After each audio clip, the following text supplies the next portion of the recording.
वारकरी संप्रदायाच्या दिनदर्शिकेचं हरिजवळगा येथे प्रकाशन. जाणून घेऊयात नेमकं काय घडलं. वारकरी साहित्य परिषद महाराष्ट्र राष्ट्रीय अध्यक्ष हरिभक्तपरायण विठ्ठल पाटील काकांजी सांगलीकर, कार्याध्यक्ष माधव महाराज शिवनीकर, जिल्हाध्यक्ष श्रीधर महाराज धुमाळ आणि निलंगा तालुका अध्यक्ष नामदेव महाराज शिरसले. आणि इथं सर्वच साऱ्याचे काही नावं घेत बसत नाही आहे. वास्तविक पाहिलं तर ज्या वेळेस विधान भवनाच्या ठिकाणी काकाजींनं उगेच शब्द टाकलेले होते की प्रत्येक ठिकाणी, प्रत्येक जिल्ह्याच्या ठिकाणी वारकरी साहित्य परिषदेच्या दिनदर्शिका झाल्याच पाहिजेत. त्यावेळेस मुंबई नगराचे जे असणारे म्हणजे प्रांताध्यक्ष, त्या प्रांताध्यक्षाला आश्वासन दिले की तुम्ही प्रत्येक जिल्ह्याला काय करा आणि दिनदर्शिका छापण्यासाठी सांगा. कुणीच आश्वासन दिलं नाही की मी छापतो असं. पण त्या ठिकाणी उपस्थित नामदेव महाराज होते. नामदेव महाराजांनी काय केले, काही बी हो काकाजी, कोणी नाही छापलं तर काहीच हरकत नाही, पण मी मात्र हे दिनदर्शिका छापणार आणि छापणारच असं आश्वासन दिले. आणि आटोकाट महिना दीड महिना जे असणारा प्रयत्न करून हे दिनदर्शिकेचं काढण्यात आल्या. मग म्हणले काकाजीनं आता असं नाही आहे, तुम्ही मुंबईला या, मुंबईला या. मग गैनाथ महाराजांनी सांगितले की तुम्ही मुंबईला, आम्ही सारेच एकत्रित जमतो. माधव महाराज शिवनीकरने सांगितले की आम्ही पंढरपूरमध्ये थांबतोय. पण त्या दिवशी एकादशी असल्या निमित्तानं आपण काय करू, थोडं हे जे आपण दिनदर्शिका काढलेली आहे ह्या काय का होईना आपण केलं पाहिजे. एखादी कॅलेंडर काढलो किंवा एखादी पुस्तक छापलो, त्याचं प्रदर्शन केलं पाहिजे. मग आमच्या बी ह्या महाराष्ट्रात कुठल्याच तालुक्यामध्ये ना कुठल्याच जिल्ह्यामध्ये हे दिनदर्शिका निघालेलेच नाहीत. पण पहिला क्रमांक निलंगा आणि निलंगा तालुक्यातच ह्या दिनदर्शिका निघालेल्या आहेत. म्हणजे वारकरी साहित्य परिषद काय आहे हे खरे दाखवून देणारे आमच्या निलंगा तालुक्याचे तालुका अध्यक्ष हरिभक्त नामदेव महाराज शिरसले यांनी करून दाखवले. कुणाचाच सहवास, कुणाची मदत न घेता सहजरित्या ही जी असणाऱ्या दिनदर्शिकेचं छपाई करून घेण्यात आली.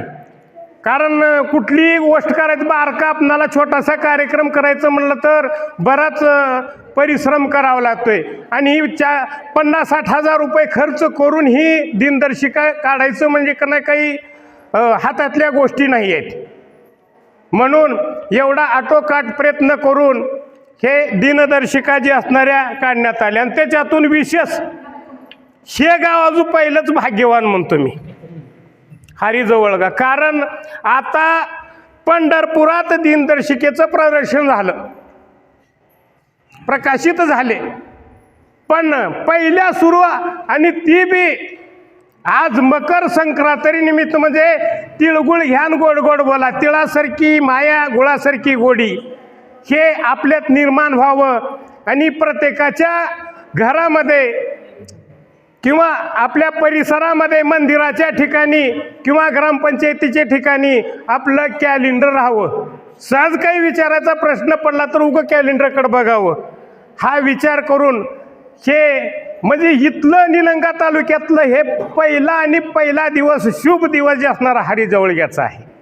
कारण त्या पांडुरंगाची इच्छा असेल, हनुमंतरायाची इच्छा असेल, नाही आमच्या गावला हे प्रसारण पहिल्या सुरू झालं पाहिजे, आमच्या गावापासून सुरुवात झाली पाहिजे. कारण हरीची आदासा, हरिधाई दिशा, म्हणजे इथूनच हरीच्या, आम्ही हरीचे दासच आहोत, मग इथूनच सुरू करू म्हणून इकडं बोलावण्यात आलं. आज खरंच मकर संक्रांतीचा शुभ दिवस जाणून आपणाला हे दिनदर्शिकेचं खरं प्रदर्शन इथं झाले.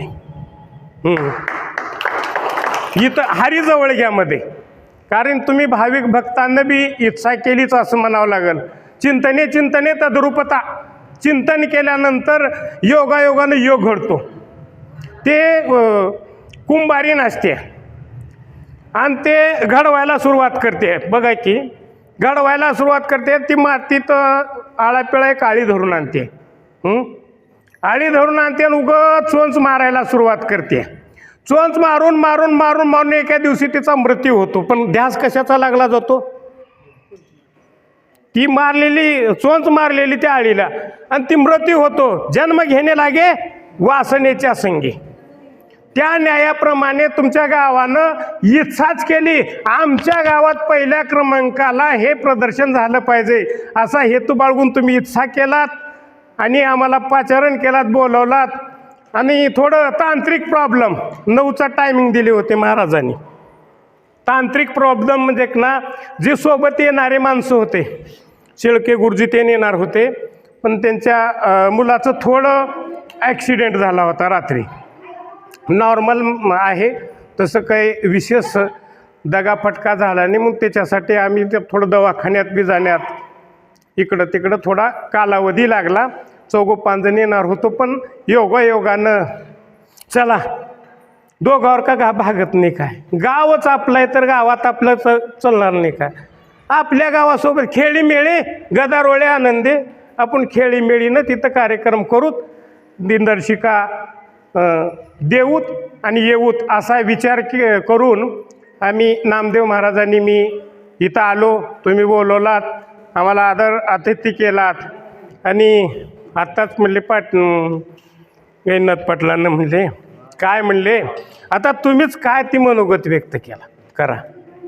संयोजकच म्हणावं लागेल की संयोजकानं मला बोलण्याची संधी दिली, याबद्दल त्यांचे बी आभार व्यक्त करतो. आणि इथली गावातली जेवढी काही मंडळी आहे साराचा आभार व्यक्त करतो. माझे 2 शब्द संपवतो. रामकृष्ण हरी.